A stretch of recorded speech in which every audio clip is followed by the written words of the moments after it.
Vamos fazer mais um vídeo de como é que vai ser o mundo em 2050. Bom, eu calculei o PIB para cada um dos grandes países, está em 2050. Esse PIB aqui está em dólares de 2010, eu fiz em dólares de 2010 para a gente poder comparar com o paper 204 do Goldman Sachs.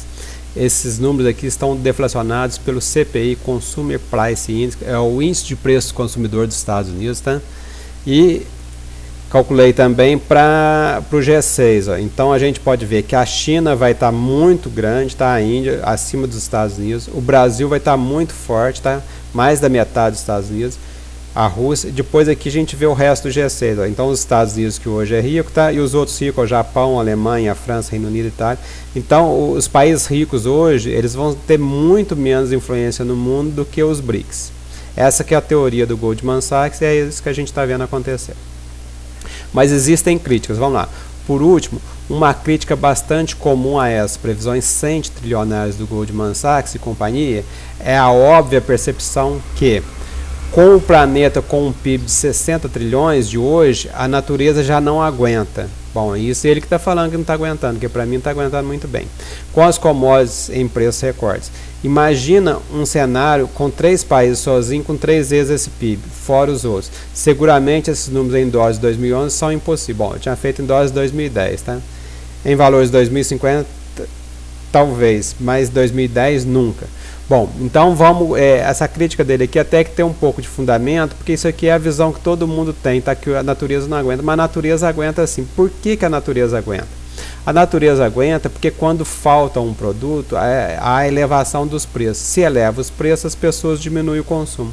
Foi isso que aconteceu com o consumo do petróleo, chegou a 150 dólares o barril em 2008 e caiu. Caiu por quê? Porque a turma não aguenta comprar. Não aguenta comprar, o preço cai e diminui o consumo.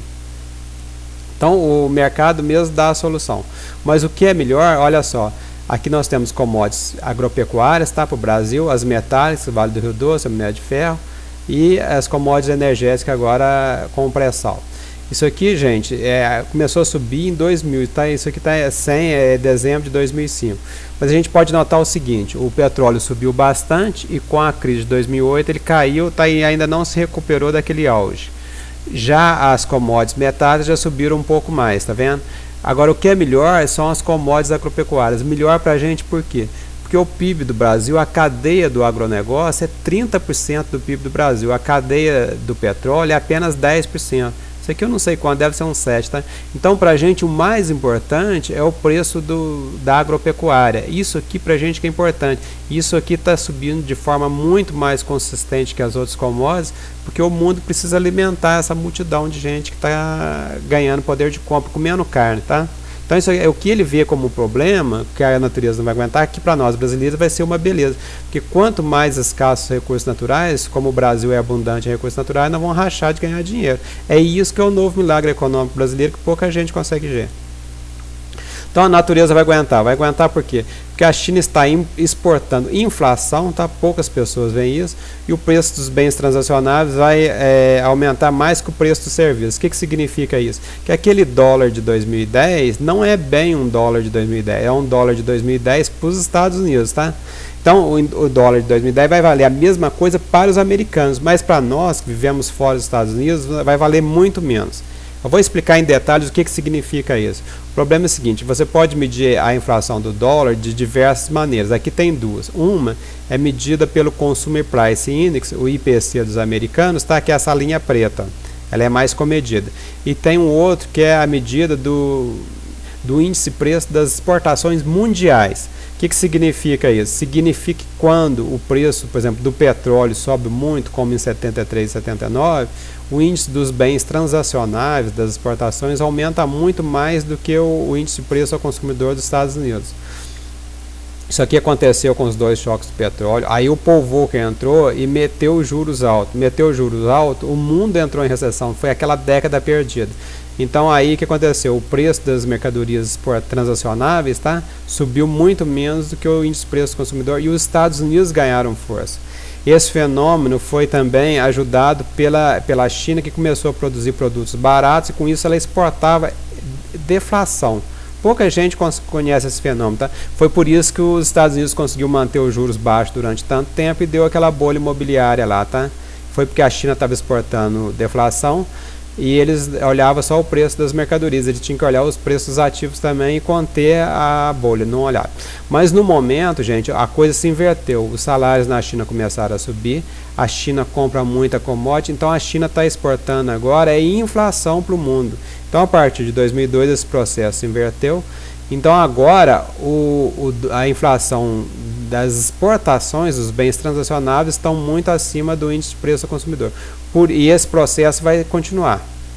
Vou mostrar para vocês detalhado. Então, por isso que o dólar em 2050, deflacionado pelo IPC, é uma coisa, e a gente não faz a conta pelas exportações, porque o Goldman Sachs usa o IPC também, eu vou usar o mesmo para igualar, né, para padronizar, como eu não vou usar um trem diferente de todo mundo. Espero que vocês tenham entendido a diferença dos índices de inflação. Então, vamos lá. Tem o PIB, paridade de poder de compra, e o PIB pelo câmbio. A teoria do Goldman Sachs que fala que um país, ao se industrializar, o PIB pelo câmbio dele aumenta. O PIB PPP se transforma em PIB cambial. É o que está ocorrendo com o Brasil no momento por causa das commodities, tá? Então, os países ricos em recursos naturais, como o Brasil, vão aumentar o PIB. Tá? Eles também chamam esse trem de doença holandesa. É uma mentira, tá? Só põe para vocês saberem de que se trata. Muito mais que os emergentes da Ásia. Por que isso? Porque o Goldman Sachs estava prevendo que os emergentes da Ásia ia valorizar muito mais a moeda que o Brasil. E está acontecendo justamente o oposto. O oposto por quê? Porque o chique agora, gente, é quem tem recurso natural. O recurso natural é o bem escasso do mundo. Mão de obra qualificada tem para todo lado. Recurso natural só o Brasil praticamente que tem. Brasil, África, a América Latina inteira, a África e a Rússia. E o dólar vai continuar caindo, ou seja, o índice de preço das exportações vão ter que subir mais do que o índice de preço ao consumidor, porque para os Estados Unidos conseguir resolver o problema cambial deles, eles importam muito e exportam pouco. E como é que você resolve isso? Desvalorizando o dólar, ou seja, fazendo inflação do dólar em produtos transacionáveis e contendo a inflação do dólar em bens e serviços não transacionáveis. Esse que é o segredo. Vocês têm que entender o mecanismo para saber como que funcionam as contas. Bom, então o Consumer Price Index vai subir menos que o preço das exportações. Por quê? Primeiro, pela teoria da industrialização dos emergentes do Goldman Sachs. Está aqui, ao se industrializar, um país valoriza a moeda dele. Tem o processo da doença holandesa, tá? Efeito China, que acontece com o Brasil. E por outro lado, isso aqui coisas mundiais, tá? Por outro lado, os Estados Unidos vai ter que conter o déficit comercial e fiscal. Então eles vão emitir dólar, o dólar desvaloriza, mas eles fazem recessão lá e não tem aumento do preço do serviço, ou seja, aumento do preço ao consumidor. Então esses três fatores aqui vão fazer com que o índice das exportações suba mais que o índice de preço ao consumidor, e aquele dólar em 2010 realmente não é bem dólar em 2010, tem um pouco de inflação. Falou, moçada?